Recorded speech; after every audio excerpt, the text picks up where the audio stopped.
A story of a village boy and an old man. In a quiet village surrounded by emerald rice fields and the soft murmurs of a winding river, lived a boy named Riaz. He was known for his bright smile and curious mind, but also for something less admirable, his habit of wasting time. Riaz was always seen near the big banyan tree at the center of the village square. While his friends fetched water, helped their parents in the fields, or studied under oil lamps at night, Riaz would sit there with his slingshot or phone, tossing pebbles, watching the clouds, or scrolling endlessly. "Life is long," he would say to anyone who asked. "Why rush? There's always tomorrow." One evening, as the sun dipped behind the hills and painted the sky orange, an old man named Baba Karim slowly walked through the village with a cane in one hand and a small wooden box in the other. He had deep wrinkles like river lines on dry earth, eyes that had seen far beyond the village, and a silence about him that made even dogs stop barking when he passed. He lived in a modest house near the edge of the village, surrounded by wildflowers and broken sundials. No one knew his full story, but the elders whispered, he once traveled the world. He knows the value of every second. One day, as usual, Riaz was lying in the field watching birds fly when Baba Karim stopped near him. "Still lying here?" the old man asked. "Yes, Baba," Riaz replied casually. "Just watching the world." The old man sat beside him, placing the wooden box on his lap. "Let me ask you something. If I gave you a bag of gold, but told you it would disappear by sunset, what would you do?" Riaz laughed. "I'd use it fast, of course. Before it's gone." Baba Karim nodded. "Yet every morning, you're given a new bag of time, 24 golden hours, and you let it slip through your fingers like sand." "Bye." Riaz frowned slightly. "But I'm young. I have years ahead of me." The old man opened the wooden box. Inside was a tiny wooden hourglass filled with red sand. "This belonged to my teacher," he said.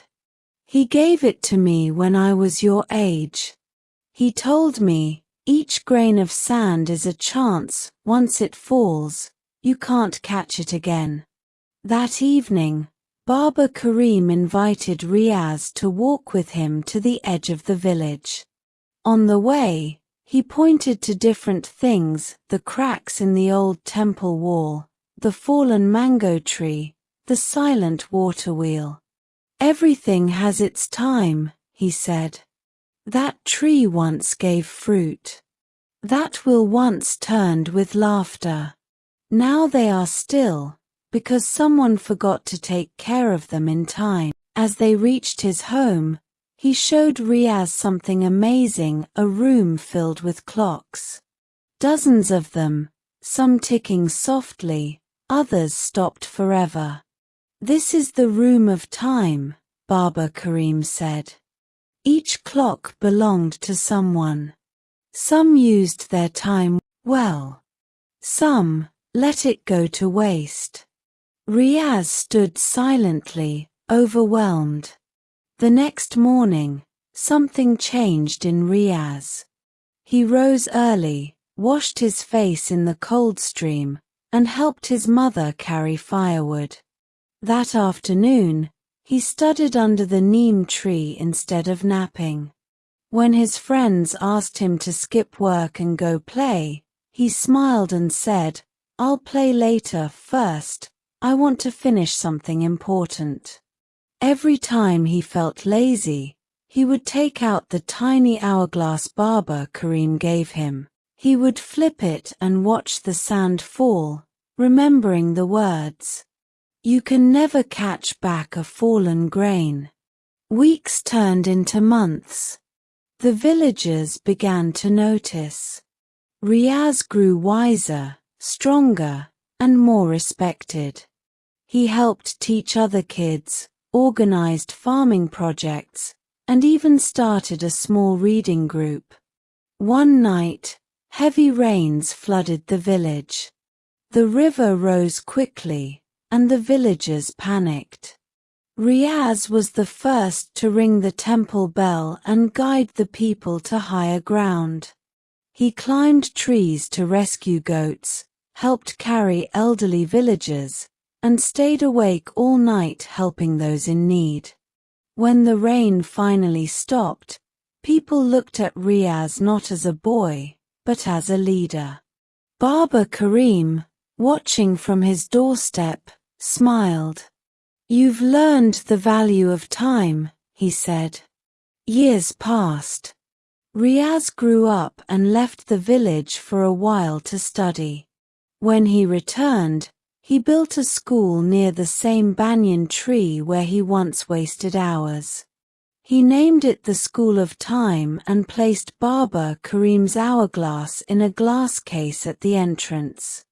Children were taught not just math and language, but the value of every hour. They learned stories of the hourglass, the red sand, and the boy who once wasted time and became a guide for others. The final lesson.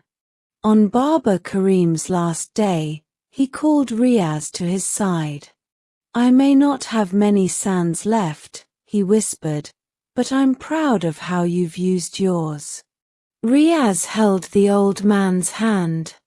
"You didn't just give me time, Baba. You taught me how to live." The old man closed his eyes with a smile, knowing his time had been well spent. Moral of the story: time is the most precious gift life offers. Unlike money, it cannot be saved, stored, or borrowed. Every second is a chance to grow, to help, to live. Don't waste it.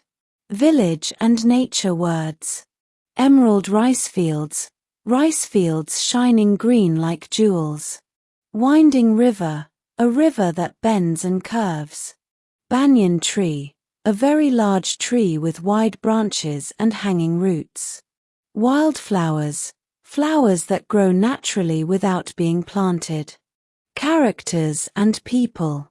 Curious mind, someone who always wants to know and learn. Habit, something a person does regularly. Wrinkles, lines on an old person's skin. Elders, the older, respected people in a community. Time and lessons. Hourglass, a glass tool with sand that shows time passing. Grain of sand, a tiny piece of sand. Golden hours, time that is very precious and valuable. Slip through your fingers, to lose something because you didn't use it carefully. Room of time, a special place filled with clocks, symbolizing life and time. Surroundings and objects. Cane, or a stick used for support while walking. Wooden box, a small container made of wood. Sundials, old tools that tell time using the sun's shadow. Water wheel, a large wheel moved by water, used for work in villages. Actions and feelings. Fetching water, bringing water from a well or river. Panicked, suddenly very afraid. Rescue, to save someone from danger. Overwhelmed, feeling strong emotions, surprise, respect, or sadness. Leader, someone who guides and helps others. Respected, admired by people for good qualities. Moral words. Precious, very valuable and special. Borrowed, taken for a short time with the promise to return.